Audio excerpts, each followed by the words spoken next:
Okay, Myanmar press freedom indexes 169 out of 180 country. Indonesia is 127. You have a much more freedom than we are, but it's slight. Used to be 111 last year, I know that.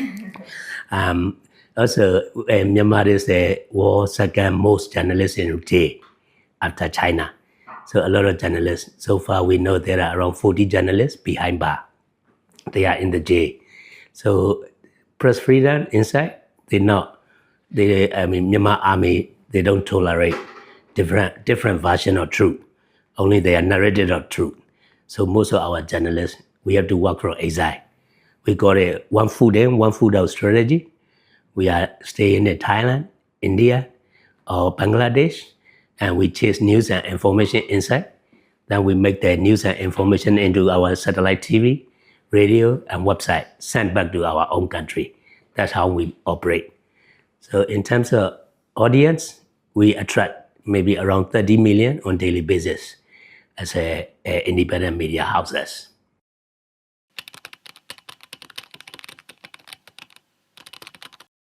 Okay, when we were in our own country, we got some commercial income through commercial advertisement.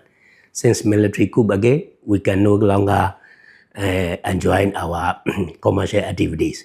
So mainly we are very much based on donation, from the international donor, and also we do have our own digital income, like YouTube or Facebook. There is a kind of digital income, and also we do have a kind of subscription model, and also donation model.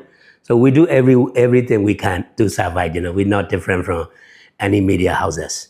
But the main thing is we no longer have our commercial income like what we used to be. So very much it is a kind of donor-dependent media operation. Now, as you know, like USAID and also SIDA, Swedish International Development Aid, going to cut. So that will be impacted on our operation. But we will survive from the other income like digital income, subscription, and donation. So we are working very hard to survive because we cannot afford to go silent. If we go silent, nobody knows what is going on in my own country. That's why we will keep working on, but there are a lot of challenges that we are facing at the moment.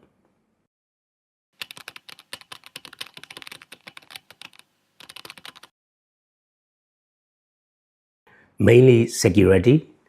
That's why like Myanmar is second world biggest journalist in jail. So even in exile in Thailand, we still face this threat. So security will be our main concern. Apart from that, maybe other financial resources and many other challenges. Also communication. Like Myanmar is, only army control 22% of country. According to BBC World Service report. So the rest is under different resistance groups. So there are a lot of communication blackout. So we have to find our own solution for our own communication channel, like satellite, like Starlinks or beacons or other means. So there will be the biggest challenge will be security and also communication, and also of course survival. We're trying to survive in this very difficult situation.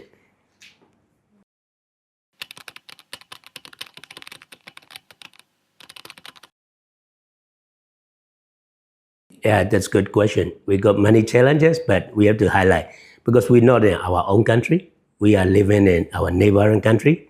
So there is no law like Thailand, and law does not apply to us, or Myanmar law also not applying to us. We have to make our own regulation. So we call it a self-regulatory bodies. So we endorse ourselves like code of conduct for the media houses. And also we draft our own constitution. How do we run media industry fairly? So that's why we are a kind of regulatory bodies for the media houses. I'm talking about maybe around 1,400 journalists in exile and around 62 media houses in exile. So we try to be regulatory bodies and also professionalize ourselves. So this is a very good question that, which law apply to us. So that's why we call it self-regulatory bodies. we enforce ourselves and we adopt code of conduct, journalist code of conduct. We do journalism by rule. So that is all the member has to play by rule. That's one of our key survival, and at the same time we professionalize our industries.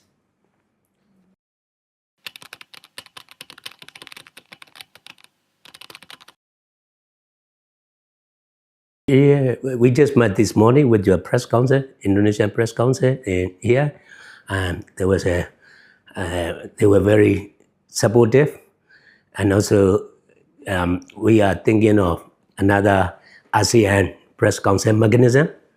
It used to have a called Southeast Asia Press Alliance. It's no longer exist. So we got a lot of journalists. I mean, from Thailand or from Indonesia. So I mean, from the region, like East Timor is also very supportive of our media. I mean, last week I was in Europe. I was meeting with the Irish Press Council, also EU Press Council. So we got, I mean, journalism doesn't matter. There is no borderline. We want to keep our professional, I mean, especially in our region. ASEAN is very important because we got a lot of problems, a lot of oppression, a lot of issues to address. So we need to we need to come together to face, mainly, press freedom or oppression. Media oppression is also very much real in our Southeast Asia, like Vietnam or China, so we need to work hard. So I think this morning we had a very good discussion how to reformulate ASEAN Press Council mechanism with the Indonesia Press Council. They said they will be meeting in Bali very soon. So we are working on it. And also, of course, it is journalist to journalist. We got a lot of support from the region. Same in Thailand. We have very much close relation with FCCT, Foreign Correspondent Club Thailand, all the journalists based there. One of the current chairman is our board member too. So it is more like journalist to journalist solidarity, and we got a lot of support from the region, especially ASEAN, because Myanmar is very much problem in ASEAN country, and like it was Indonesia, they formulate all inclusive dialogue, So I think we very thanks for the Indonesian initiative in ASEAN. So I think we enjoy a lot of support from the region. So we hope that we will have much more cooperation in the future when it's come to press freedom. So there is no boundary, we need to work together, stick together.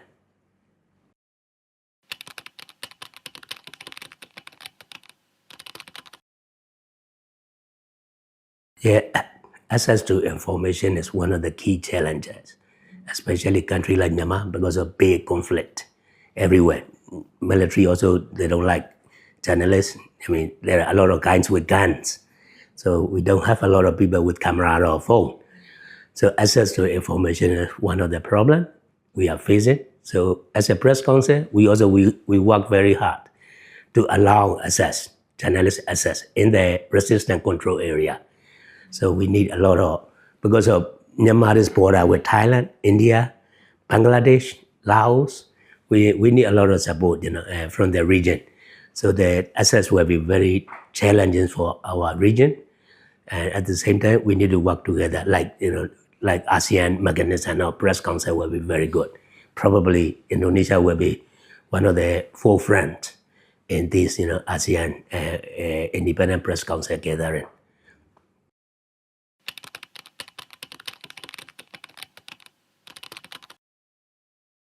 I think, to be frank, to be honest, the democracy sliding and press freedom is sliding. Your country, like from 111 to 127, we're very aware of that. And our country, 169 out of 180 countries, one of the worst countries in Asia, and some countries like Vietnam. Regionally, we don't have that kind of luxury about press freedom. We have to fight very, very hard to promote press freedom. Without press freedom, there will be no democracy. That's what we simply believe. So this is long way to go. I think bad guys, they always stick together. Like if you look at in Shanghai cooperation meeting, like Xi Jinping hosting, Putin, North Korea, Kim Jong-un, all the bad guys come into the region. So I think we also, as an independent journalist, we need to work hand in hand to combat this, media freedom or press freedom in the region. I think we can work for that, especially I believe in the young generation Z. I had a chance to attend the meeting. I noticed a lot of people that are very young, and Gen Z, Gen Z, everywhere, I have a faith in them. They are very good at digital literacy. They know, they are very, determined about press freedom in the region. So I have a very big hope in, the regional youth, not only Indonesia, in Thailand too. There is a growing youth and Generation Z. You look at Nepal, what happened? They just overthrew the government. So there is a new generation of ASEAN, Gen Z is playing very vital role in promoting democracy. But the globally, democracy is sliding, that is unfortunate. But we have to work hard to improve these situations.